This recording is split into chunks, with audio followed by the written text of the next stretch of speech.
साहेब काय महत्वाचं आज श्रीकांत शिंदे संभाजीनगरात येत आहे काय महत्व? श्रीकांत शिंदे साहेब संभाजीनगरला येत नाही तर इथून ते सिंगापूरला जात आहेत. त्यांचा एक तिथं कार्यक्रम आहे. परंतु मी प्रेस यासाठी आयोजित केली की उबाठाचे जे पूर्वीचे 6 खासदार जे शिवसेनेत आले त्यासाठी उबाठांच्या नेत्यांनी विदर्भ असेल मराठवाडा असेल दौरा आयोजित केलेला. हा दौरा कशासाठी आहे? हा दौरा फक्त टोमणे मारण्यासाठी. एकच वाक्य एकच विचार, गद्दार आम्हाला सोडून गेले. हे किती विकले गेले, हे का गेले हे विचारलं नाही. जेव्हा गेले त्या टायमाला फोन करत होते, कुठं आहात तुम्ही, या ना वापस. आणि त्यांना अशा पद्धतीने हिणवण्याचं काम या अमरावतीमध्ये असेल बाकी ठिकाणी असेल हे करण्याचा सपाटा त्यांनी लावलेला. हे उशिरा सुचलेलं शहाणपण ते आता तिथं व्यक्त करण्यासाठी जात आहेत. आणि आज आश्चर्याची गोष्ट, पहिल्यांदा ते म्हणतायत जमलेल्या माझ्या तमाम हिंदू बांधवांनो आणि भगिनींनो, लोकसभेला कुठं गेलं होतं तुमचं हिंदुत्व? हिरवे झेंडे घेऊन जेव्हा नाचत होते तुम्ही, मुसा तुमच्या मिरवणुकीमध्ये नाचत होता, त्या टायमाला नाही आठवलं तुम्हाला? मुळामध्ये पक्ष फुटायला जर कोणी जबाबदार असेल तो गद्दार उद्धव ठाकरे आणि त्यांचे सहकारी आहेत. हे मी आज ठामपणे तुम्हाला सांगतोय. मी त्या गोष्टीचा साक्षीदार आहे. 2019ला जेव्हा निवडणुका झाल्या, आम्ही सर्वजण मातोश्रीवर होतो. आम्ही सर्वजण तिथं बोलत होतो, साहेब आपण युतीत मध्ये निवडून आलेलो आहोत, युतीमध्ये आपण सरकार बनवलं पाहिजे.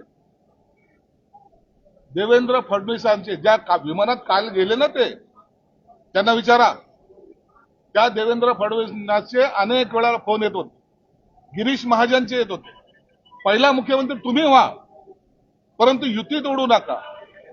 परंतु नाही, पदाची लालसा, मला मुख्यमंत्री पद पाहिजे. आणि मी शिवसैनिकाला मुख्यमंत्री म्हणणारे स्वतः कधी टुनकून उडी मारून त्या खुर्चीवर बसले हे महाराष्ट्राने पाहिलेलं आहे.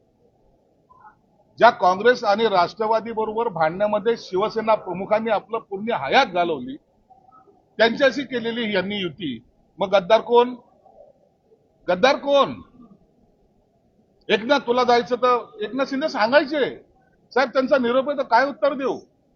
तर हे म्हणायचे, एकनाथ तुला बोलायचं तर तू बोल, मी बोलणार नाही. पक्षाचा प्रमुख बोलणार नाही, मग एकनाथ शिंदे बोलतील? अखेरपर्यंत जोडण्याचा प्रयत्न एकनाथ शिंदे साहेबांनी आणि यांनी अखेरपर्यंत तोडण्याचा प्रयत्न, कटकारस्थान ज्याला म्हणतात ते करायचा प्रयत्न केला. मुख्यमंत्री झाले, पोरगा पर्यटन मंत्री झाला, राजशिष्टार मंत्री झाला, काय दिवे लावले हे सगळं महाराष्ट्राने पाहिलेलं आहे. शेतकऱ्याचा मुलगा, सर्वसाधारण कुटुंबातला मुलगा, ज्याला रिक्षा चालक म्हणून हिणवलं जातं, तो मुख्यमंत्री झाला म्हणून पोटात दुखायला लागलं तुमच्या. एकनाथ शिंदे साहेबांनी 2.5 वर्षामध्ये काय कामं केलेत हे अख्खा महाराष्ट्र जाणतं. प्रत्येक ठिकाणी एकनाथ शिंदे साहेब हजर होते. शेतकऱ्यावर अडचणी आले त्या टायमाला एकनाथ शिंदे साहेबांनी वाटेल ते पॅकेज देऊन माझा शेतकरी रस्त्यावर नसला पाहिजे हा प्रयत्न केला. अख्ख्या महाराष्ट्राला माहिती की रस्त्यावर असलेला माणूस मुख्यमंत्री आपण पाहतोय.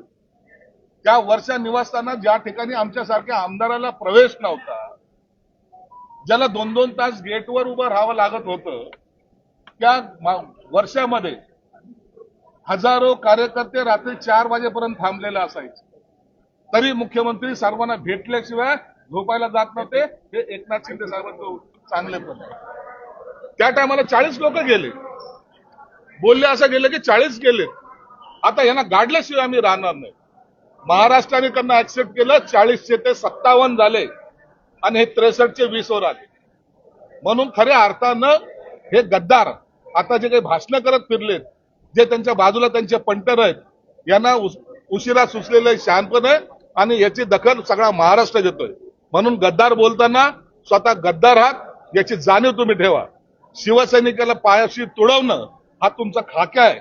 नवीन पालवी फुटते, जुने सोडून द्या, काढा बाजूला सर्व जुने. ज्या नेत्यांनी शिवसेना वाढवण्यासाठी प्रयत्न केले त्यांच्यासाठी तुमचे जर असे वक्तव्य असतील तर मला वाटतं हा महाराष्ट्र तुम्हाला माफ करणार नाही. हे 6 खासदार गेले अनेक वर्ष होते ना, का पहिल्यांदा निवडून आले? तुमच्या मशालीवर का पहिल्यांदा निवडून आले?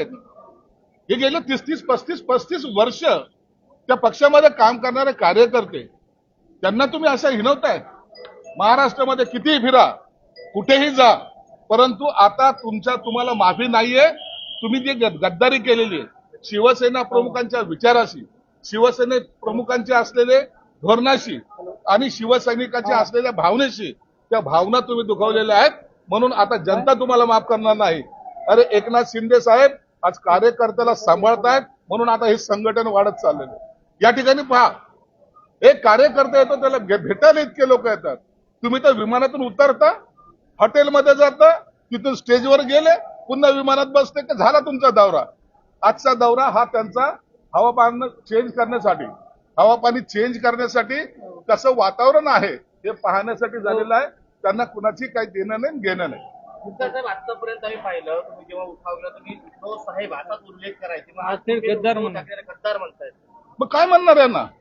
हे रोज तुम्हाला दुसऱ्याला नावं ठेवतायत. मी आजही त्यांना रिस्पेक्टने बोललो, कालही रिस्पेक्टने बोलत होतो, परंतु दरवेळेला एखादा कार्यकर्ता आपल्यापासून दूर झाल्यानंतर त्याची केवढीची किंमत नाही असं म्हणणार आहे.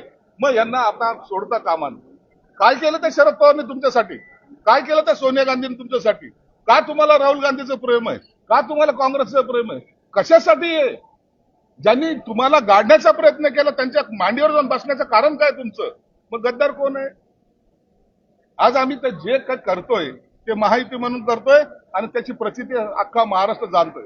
म्हणून आज हे जे मी बोललो हे वैतागून म्हणण्यापेक्षा खऱ्या अर्थाने या भावना लोकांना कळायला पाहिजे. हे पुन्हा आपला आव आणून पुन्हा मी आता गद्दाराचा समाचार घ्यायला आलेलो आहे. काय केले तुम्ही कार्यकर्त्यासाठी?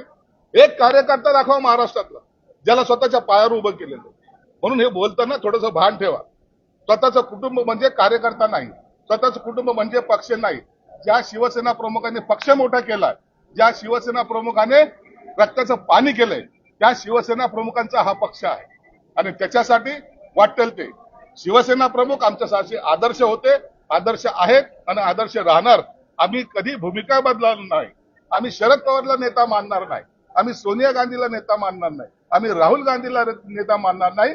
आमचे नेते बाळासाहेब ठाकरे निश्चित आहेत आणि तेच त्यांच्या असलेले विचार घेऊन आम्ही पुढे चाललोय. सर फुटलेलं आहे, पुन्हा एकदा पेपर फुटून सरकारवर आजही ती बातमी आली, ईडीचा पेपर फुटल्याची. सरकार याची गंभीर दखल घेईल. आता ही परीक्षा मागे जसं पेपर फुटीच्या प्रकरणामध्ये अनेक विद्यार्थ्यांचं नुकसान झालं, याला जबाबदार जो कोणी असेल त्याच्यावर कारवाई निश्चित केली. सर एक बार हिंदी में बोल दीजिए नहीं आप बोल दिया. सर